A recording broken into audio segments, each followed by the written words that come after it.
Hari itu kan Tuan Ibrahim Tuan Man mempersoalkan tentang PMX tak terima gaji. PMX tak terima gaji. So hari ni Takiyuddin, bekas ulama PAS, doktor, mempersoalkan, menyindir Tuan Ibrahim Tuan Man. Guru pasti tak terasakah sindiran Tuan Ibrahim? Tanya Takiyuddin. Seorang bekas pemimpin kanan PAS secara sinis mempersoalkan tindakan timbalan Presiden Parti itu, Tuan Ibrahim Tuan Man, yang mempertikaikan keputusan Perdana Menteri tidak mengambil gaji bagi jawatan yang disandangnya. Bekas Setiausaha Majlis Syura Ulama PAS Pusat, Khairuddin Aman Razali berkata berdasarkan kenyataan dan perbandingan dibuat Tuan Ibrahim, ada pihak lain yang sepatutnya terasa. Malah katanya pihak yang terlibat itu berada dalam PAS sendiri. Menurut bekas ahli Parlimen Kuala Negros itu lagi, Tuan Ibrahim menyindir Anwar sebagai malaikat kerana tidak mengambil gaji bagi tugasnya di dalam kerajaan. Justru, tambah Khairuddin, hujah tersebut mungkin digunakan Tuan Ibrahim untuk menjadi dalil dan justifikasi buat para pemimpin PAS yang mengambil gaji dan allowance sama ada sebagai menteri, menteri besar, ahli parlimen, exco dan pengurusi syarikat berkaitan kerajaan GLS. Sepatutnya, kata Khairuddin, pemimpin PAS perlu bersimpati pada nasib pekerja-pekerja parti, termasuk kaki tangan pendidikan prasekolah, iaitu Pusat Asuhan Tunas Islam Pasti yang diumumkan oleh Sayap Pemuda sebagai sukarelawan saja kerana dibayar gaji yang sangat-sangat rendah. Guru pasti ini malaikat barangkali yang tidak makan dan minum, tidak ada rumah dan tiada kenderaan, hanya terbang dengan sayap, katanya. Begitu juga pekerja parti di pejabat PAS yang menerima gaji hanya sekitar 400 atau 500 ringgit saja sebulan. Mereka juga malaikat barangkali. Kesian. Jadi sindiran Tuan Ibrahim sebenarnya sindiran pada guru-guru pasti dan pekerja parti yang atas nama perjuangan mengorbankan gaji mereka, kata dia dalam kenyataan santai. Semalam Tuan Ibrahim membangkitkan persoalan bagaimana Anwar memperoleh pendapatan berbelanja untuk keperluan harian jika tidak mengambil sebarang gaji daripada jawatan yang sandarnya. Menurut Parlimen Kubang Kerian itu, secara berseluruh, seorang rasul pun diberi peruntukan oleh Allah untuk rezekinya dan keadaan Anwar dianggap lebih daripada rasul. Dia kata, ni panjang lah, saya dah ulas malam kan. So kita kata, kalau tidak mengambil gaji itu dianggap sebagai malaikat, adakah Tuan Ibrahim juga nak menyindir ahli PAS? Saja je, saya tunggu.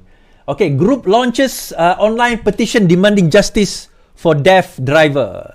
Deaf Advocacy and Wellbeing National Organisation, DAWN, has launched an online petition demanding justice for driver Ong Ing Kiong, who was allegedly assaulted by a police officer on May 28th while escorting a member of Johor Royalty. The group demanded immediate prosecution against the officer implicated and an independent inquiry into the alleged mishandling of the case.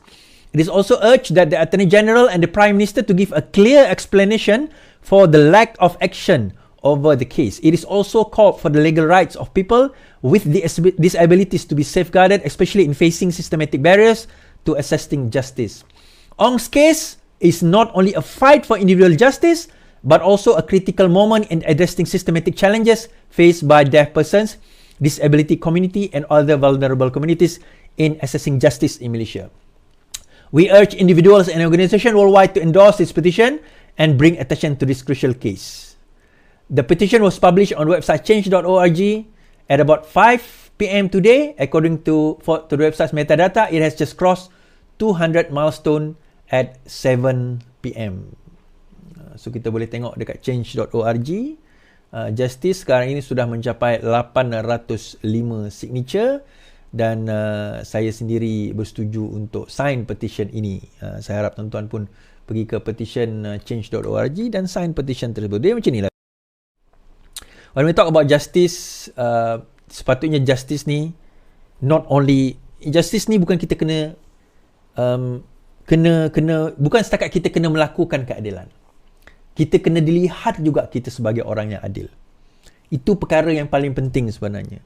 No point kita mengatakan kita membawa keadilan, tetapi kita tak dilihat sebagai orang yang adil.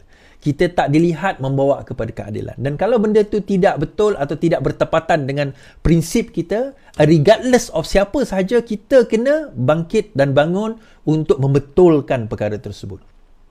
Kadang-kadang yang kita bangkit dan betulkan tu bukan bermaksudnya kita ni tak bersetuju dengan keseluruhan. Kita bangkit dan betulkan dalam perkara tersebut saja. Saya bagi contoh jugalah.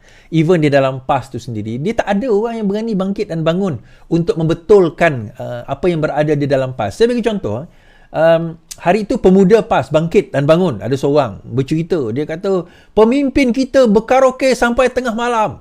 Tak diambil tindakan pun dengan perempuan pula tu.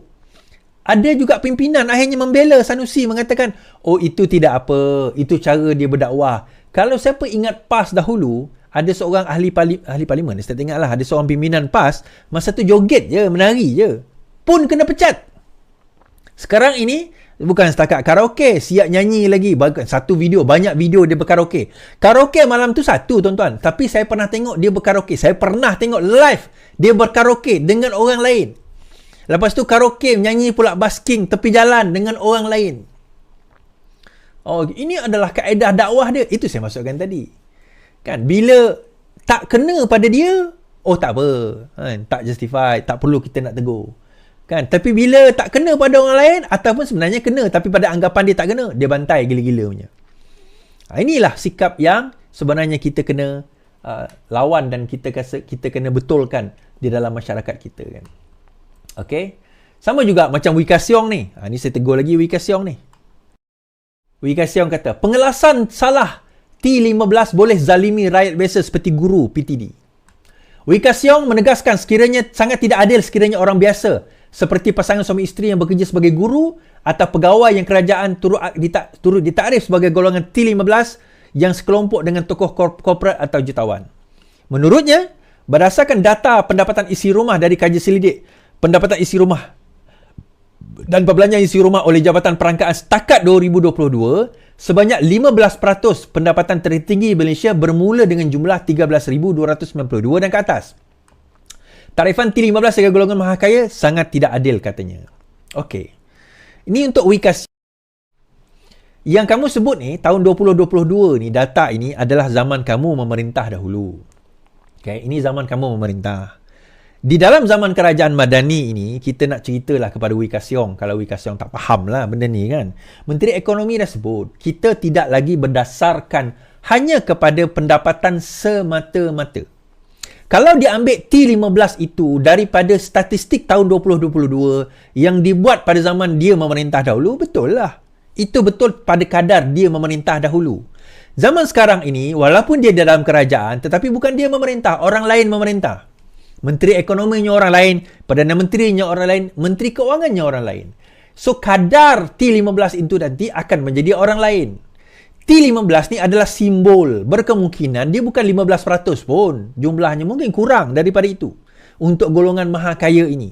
Dan T15 ini bukan sekadar melihat pendapatan semata-mata. Dia melihat multifaktorial. Apa multifaktorial, tuan-tuan? Antaranya dia akan melihat jumlah isi rumah, pendapatan dia, tanggungan dia. Sebab itu kita kena isi padu.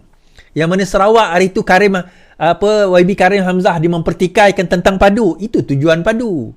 So sekarang orang Sarawak hanya lebih kurang daripada 1.2 juta, tak sampai 1 juta pun yang mengisi padu. So lepas ni padu akan dibuka lagi tak? Berkemungkinan padu akan dibuka lagi. Padu akan dibuka lagi. Satu lagi adalah National Digital kah? Something like that. Padu akan dibuka lagi. So saya harap kena isi lah. Orang Sarawak kena isi, rugi lah orang Sarawak kalau tak isi. Nanti jangan komplain kan. Selepas ini berkemungkinan besar Sabah dan Sarawak pun akan kena penyelarasan subsidi diesel, penyelarasan RON 95. RON 95 penyelarasan pun akan berlaku di Sabah dan Sarawak. So benda tu akan berlaku. So pada Wee Ka Siong kita kata, jangan terperangkap dengan minda kolot dan jumut kamu pada zaman kamu memerintah dahulu. Kan? Zaman sekarang ini, pengkelasan tersebut, kita melihat kepada perkara yang lebih lain. Kita gunakan kaedah lain. Pendapatan ekonomi kita pun lain. Kita sudah menuju ke arah yang lain. Kemudian dalam masa yang sama, pendapatan kita lain. Kita cuba keluarkan rakyat daripada middle income trap. Selama puluhan tahun, pendapatan rakyat tidak berkembang kerana industri kita tidak berkembang. Sekarang ini kita dengar industri AI. kecerdasan buatan, apalah dia punya translation bahasa Melayu dia kan. Kita tengok renewable energy, energy transition, kita dah melihat hydrogen, kita dah melihat solar, kita dah melihat perkara lain dah di dalam engineering, di dalam medical, di dalam IT dan sebagainya. So kita dah move away.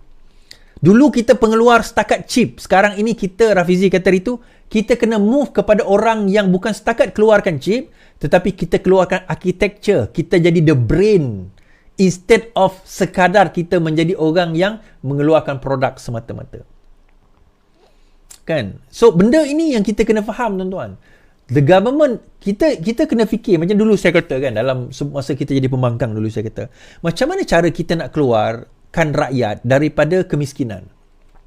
Saya kata, macam mana, bukanlah kemiskinan semata-mata, tapi macam mana kita nak keluarkan rakyat daripada maksudnya tak nak tingkatkan pendapatan rakyat. Pertama, kita kena kurangkan kos. Kedua, kita kena tingkatkan pendapatan. Nak kurangkan kos ni agak payah. Sebab apa? Barang memang akan naik. Wherever you go in the world, susah kita nak jumpa barang turun. Barang turun menandakan kemelesetan ekonomi pada negara itu, normally. Barang naik menunjukkan ekonomi berkembang. Bila ekonomi berkembang, gaji berkembang. Tetapi gaji berkembang sekalipun, itu tidak akan menjamin bahawa kenaikan gaji itu tinggi. Mungkin dia berkembang tapi tak tinggi. Kenapa? Sebab industri tak berkembang. Balik-balik kita ladang, pembuatan, kilang dan sebagainya, kemudian construction. So kita tak ada explore benda lain. Sedangkan dunia dah pergi kepada benda lain. Orang dah pergi kaji tentang EV, orang dah pergi kaji tentang tenaga-tenaga baru, AI dan sebagainya. But now, insyaAllah, baru-baru ini beberapa data center sudah menyatakan komitmen untuk membuka dia punya data center di Malaysia.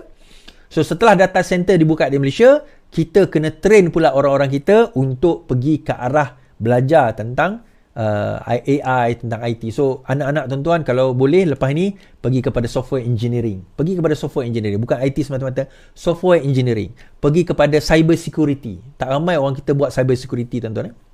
Buat cyber security, buat software engineering, buat data analytic. Yang tu antara subjek-subjek yang kita boleh galakkan anak-anak kita masuk dan belajar.